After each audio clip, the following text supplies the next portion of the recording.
Hi, welcome to Movie Theater. Movie opens a long time ago, in a Pissant, Ohio town, where an average horny high school student, Jonathan Bella, lives his insignificant life by crashing his dad's car, watching D-cups walk down the street, and getting his rocks off by reading nudist magazines. His life turns around when he meets the new kid in town, Eugene Gene Harborough.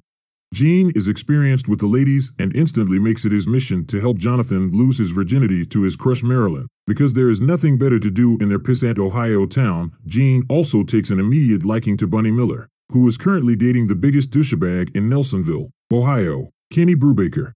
The new friends attend a fair where the girls will be present. Jonathan sees his crush at a kiss booth, who hasn't really noticed his existence until now.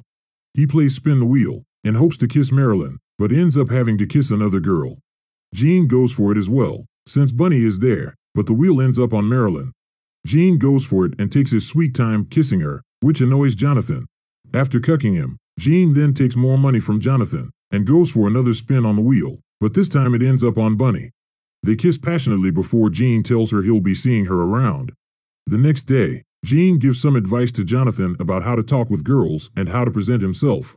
He also criticizes his outfit and tells him to shrink his jeans, so his bulge sticks out, as girls are fascinated by that. During the class, Gene tells Jonathan to drop his pencil so he can take a better look at Marilyn's panties, and when he does, the teacher makes him stand up and repeat what was said so far. Unfortunately, the class and the teacher are greeted by his boner when he does. After school, Gene sends Jonathan down the street to talk with Marilyn, but he gets distracted by a sudden noise and crashes his bike into a nearby parked car. Marilyn helps him out as Jonathan grabs her breasts out of nowhere. He apologizes, but Marilyn doesn't seem to mind or care. Jonathan thanks Gene afterwards, since this is his first real breast that he touched, but Gene reassures him that this is nothing and that he will be going all the way. Marilyn suddenly arrives and asks if Jonathan is feeling better. But he soon realizes she is not there for him as she asks Gene out to watch a drive-in movie with her and gives him her number. Jonathan is rightfully upset as he suspects Gene will play foul. Gene swears he won't touch her and that this is good, as they know where Marilyn is and that Jonathan can ask Bunny to come that night. As the night comes and the group gets to the drive-in, Marilyn starts to snuggle towards Gene and tell him how much she likes him, which annoys Jonathan in the back seat. Kenny's friends notice Bunny there and quickly go to inform their friend. Gene and Jonathan go to get some Coca-Cola and root beer for the girls, but they are soon confronted by Kenny and his knucklehead friends. Gene steps up and defends Jonathan, saying he is the one that asked Bunny out. Kenny tells him to meet at another place nearby in 15 minutes. When Gene arrives, Kenny suggests they play a game of Centerline Chicken, where they both drive head-on with their cars and the first to turn away loses. They both refuse to turn until the last second as the two cars bump into each other. Kenny comes out swinging at Eugene, but everyone starts fleeing when they hear police sirens. Gene's father takes his anger on him, as he wrecked his car and he can't get to work the next day. We gradually learn Gene has issues that go far beyond the local Richie Rich hating on him. Gene shares with Jonathan that his mother has recently passed away and his abusive violinist father had to quit his job with the symphony to move them to Nelsonville.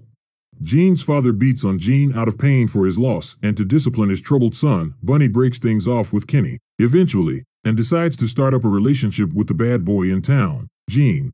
Marilyn sees them in the hallway and runs away in tears. Jonathan visits Gene, who starts working as a part-time mechanic to pay for the damage caused to his father's car. Jonathan has given up on Marilyn, but Gene insists he keep trying and make him call her and ask her for a date. Jonathan believes there's no point, but relents and calls her. To his surprise, Marilyn accepts. Gene tells him he has to step up and really go for it. After the date, Jonathan walks Marilyn back to her house and they kiss goodbye. Both Gene and Jonathan start a relationship with their dream girls, with Jonathan and Marilyn not missing an opportunity at every turn to master the art of heavy petting. One afternoon, while Gene and Bunny are bareback riding in a local pasture, Jonathan strenuously tries to get Marilyn out her panties and bareback ride her in the front seat of his dad's car.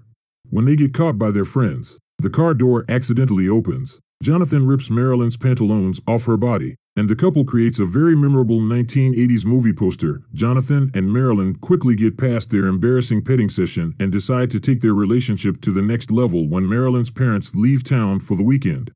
Marilyn invites Jonathan to her house one beautiful Saturday afternoon and proceeds to lead him to her bedroom. Marilyn puts on some mood music, then turns her innocent teddy bear, so it can't watch the upcoming exploits. The teens begin undressing each other, and we learn Mother Nature has blessed Marilyn with a pair of golden globes, worthy of their award-winning ceremony. A naked Marilyn crawls into her bed and convinces Jonathan he needs to remove his underwear before the action can truly begin. This is it. This is the moment Jonathan dreamed of for the last 18 years of his life, just as the teens begin to explore their bodies. The backwards Jonathan confesses to Marilyn he didn't bring any protection with him. Marilyn tells Jonathan they can play, but they can't go all the way. Jonathan, being relentless, convinces his girlfriend to play just the tip. The joyous game proceeds, and Marilyn's dog Lassie enters the room to see if Jonathan has fallen down the well. Marilyn gets distracted by the dog, but Jonathan stays focused, doesn't pull out of his mission, and completes his conquest. Marilyn gets upset as Jonathan promised just the tip and to pull out, but went all the way. He also learns she is not a virgin like he thought. Things turn comical when Marilyn's parents unexpectedly return home. Jonathan has to get dressed and flee the scene before he gets caught. He flies out of the bedroom window, but ends up hanging right in front of Marilyn's mother, who also has the fortune of watching Jonathan's pants fall to the ground. Meanwhile, Bunny's parents want her and Kenny to get back together, so they set up a dinner with Kenny at their house, which Jean finds out about, and gets angry with Bunny the next day. Jean is upset, because the only reason Kenny is seen and liked by Bunny's parents is because he comes from a rich family. Kenny and his friends visit Eugene at the gas station where he works and talk condescendingly to him, as they make him wipe the mirrors and fill his car up. Later, Jean and Jonathan have a dinner at a local drive-in when Kenny suddenly shows up and starts telling Jean that Bunny's parents think he is trash and to stay away from her. Jean's patience runs out and he starts a brawl. When Kenny's friends try to intervene, Jonathan jumps in to help his friend, but quickly gets sent flying and also receives a broken arm. Jean and Kenny continue to fight and trash the whole place, until the restaurant owner comes up with a shotgun to stop the brawl and scatter the crowd. While Jonathan congratulates Jean for beating the crap out of Kenny, Eugene's father is enraged by his son's behavior and kicks him out of the house forever. Jean decides to leave Nelsonville. Meanwhile, an injured Jonathan goes to school where he gets bullied by Kenny and his friends. He sits alone when Marilyn comes over and tells him that Jerry Yeager, the quarterback of their football team last year, is in town, and asked her out to be his date for the prom. She wants to go with him, but wanted to ask Jonathan first. Jonathan doesn't buy it, however, as he remembers they had a lousy football team last year and tells her and Jerry to go themselves. Time passes as prom night comes.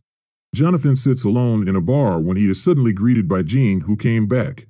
The duo go to the prom where Jonathan sees Marilyn dancing with Jerry and Bunny with Kenny.